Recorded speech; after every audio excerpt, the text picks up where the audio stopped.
l'individu dans le collectif. Le collectif, donc les autres qui forment un groupe plus ou moins grand. S'il y a groupe, c'est qu'il y a rassemblement autour d'une valeur. C'est toujours la même chose. Il n'y a pas de collectif sans partage d'une même valeur qui fait que le collectif se forme. Donc on est avec le collectif dans quelque chose qui d'emblée, naturellement j'aimerais dire, ça n'a pas à rester comme ça, mais naturellement un collectif a une nature, j'aimerais dire antisociale, parce que le collectif en tant que tel, se rassemblant autour d'une valeur, forcément reconnaît chez d'autres qui n'ont pas la même valeur, justement l'autre qui n'est pas nous. Le collectif se résume par nous. Nous sommes comme ça, nous sommes comme ceci, nous pensons cela, nous pensons ceci, etc. Donc il y a quelque chose d'antisocial à ce niveau-là, mais je répète, antisocial naturellement, c'est-à-dire que c'est donné comme ça, et ça n'a pas vertu à rester comme ça. Mais faisons peut-être l'état des lieux. L'individu, naturellement, est également d'une nature antisociale. Si j'arrive à dire « je suis », c'est que je ne suis pas toi. Hein. Donc il y a « je suis » puis il y a toi. Et le fait même de pouvoir dire « je suis naturellement », et je répète encore une fois, ça n'a pas vertu à rester comme ça, le fait même que naturellement nous puissions dire « je suis » nous rend en tant qu'individus antisociaux. Donc on a un truc antisocial et un truc antisocial. D'accord ? Comme ça. Et puis comment ça marche ensemble cette affaire ?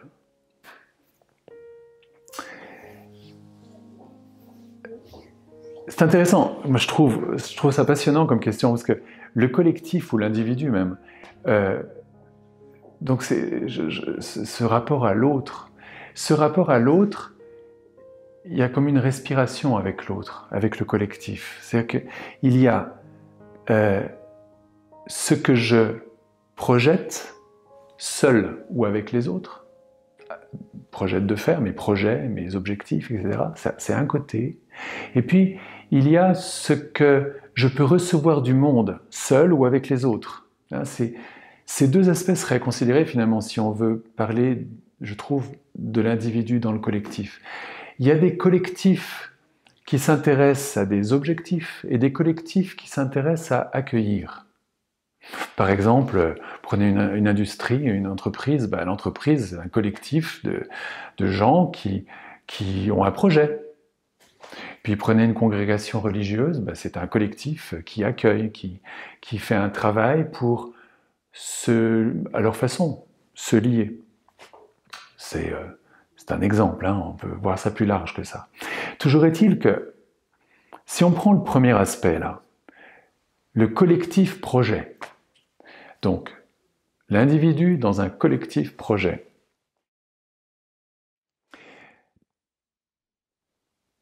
naturellement, si on s'en tient à ce que la nature nous donne, si on s'en tient à l'état des lieux, le collectif qui a un projet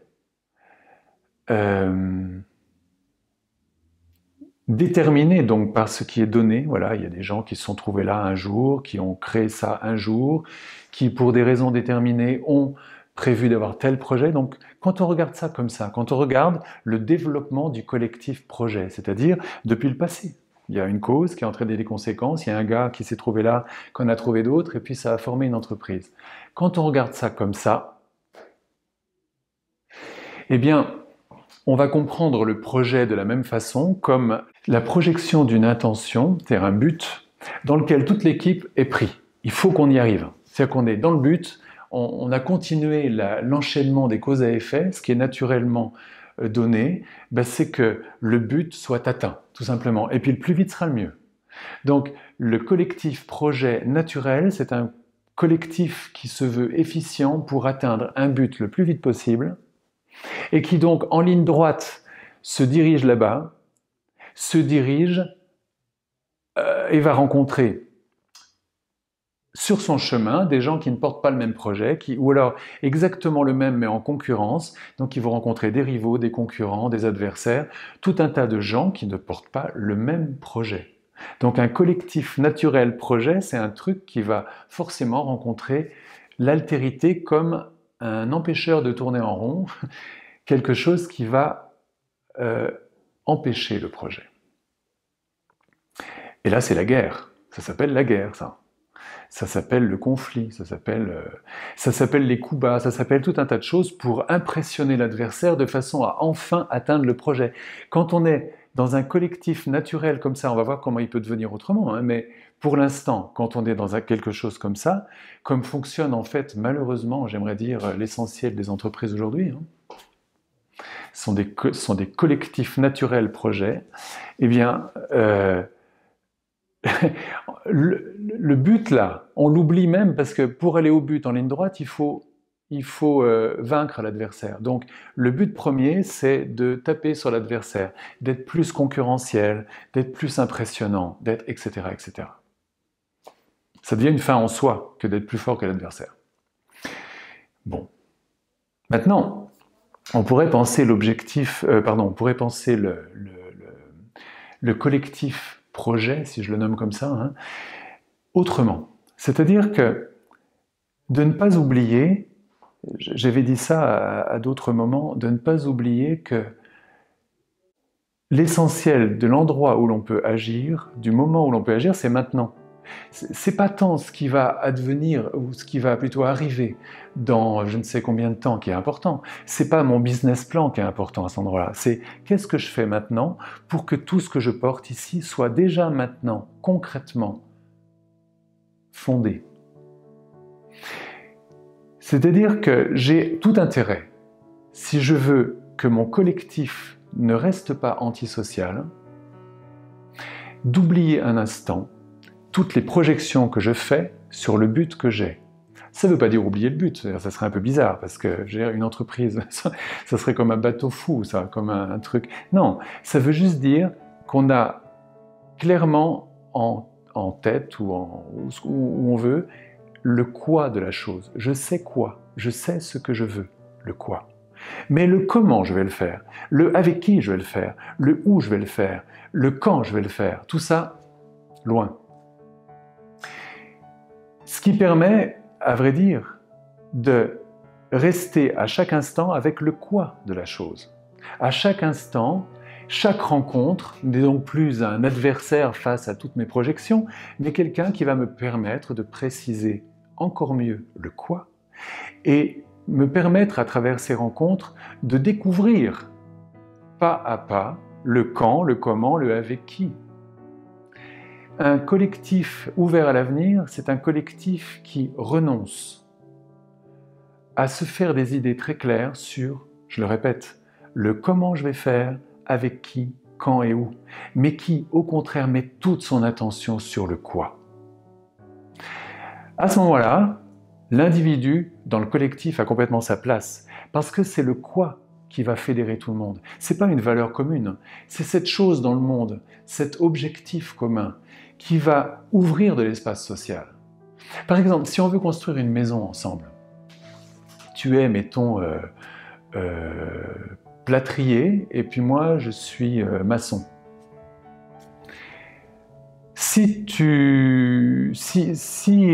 Par exemple, si tu décides de vouloir passer avant moi, parce que ça te va mieux, hein, ça le fera pas, parce que la maison va nous mettre d'accord. Quand on est engagé pour la même maison à construire, évidemment que c'est la maison qui va mettre tout le monde d'accord. Et donc un espace social va s'organiser. Les gens vont savoir quand, comment, avec qui travailler. C'est très important ça. C'est que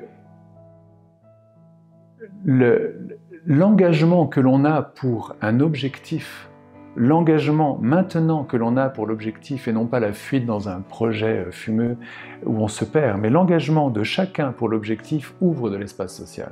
C'est parce que je suis engagé pour un quoi faire, donc quelque chose qui dépasse ma sphère privée, qui dépasse mon petit collectif naturel où on s'identifie avec un nous, on existe depuis telle année, c'est une belle entreprise. Non, quand je m'engage pour quelque chose dans le monde qui dépasse ma petite sphère privée ou mon petit collectif naturel, alors cette chose va ouvrir un espace social.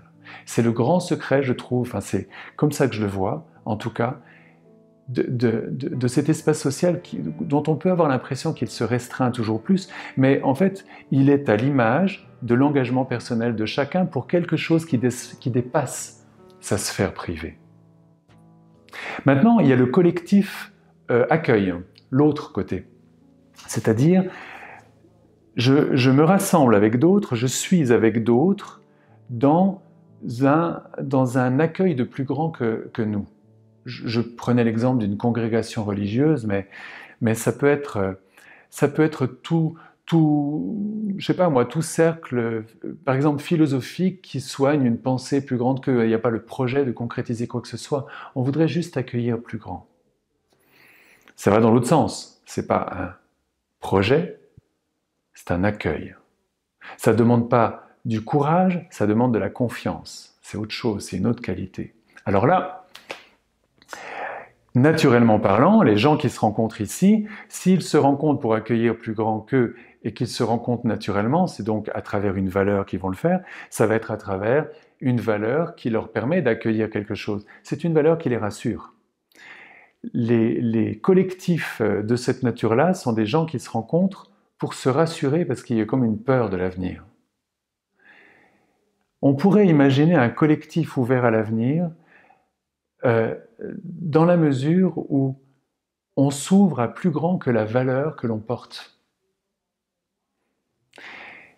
Un collectif autour d'une valeur, forcément, je veux dire, c'est redondant, hein, un collectif autour d'une valeur qui s'ouvre à une valeur plus grande que la sienne, voire opposée à la sienne. Alors là, c'est drôlement intéressant, hein. Il y a eu des essais, par exemple dans l'Église, avec les tentatives œcuméniques, des choses comme ça. Mais là, je parle de l'Église, mais on peut parler de tout. Comment est-ce qu'on adjoint des philosophies ensemble? Comment est-ce qu'on s'ouvre à une autre pensée qu'à la sienne? Comment est-ce qu'on s'ouvre à une autre croyance qu'à la sienne? Donc, qu'on agrandit ce qui nous restreint dans un collectif. C'est très intéressant. Mais je crois que dans les deux cas, tout cela ne passe que par l'engagement de chacun. Il n'y a pas de collectif sans une présence de chacun à soi, et au monde donc sans lien au monde de chacun. Comme si peut-être la notion de nous comme identification devait disparaître.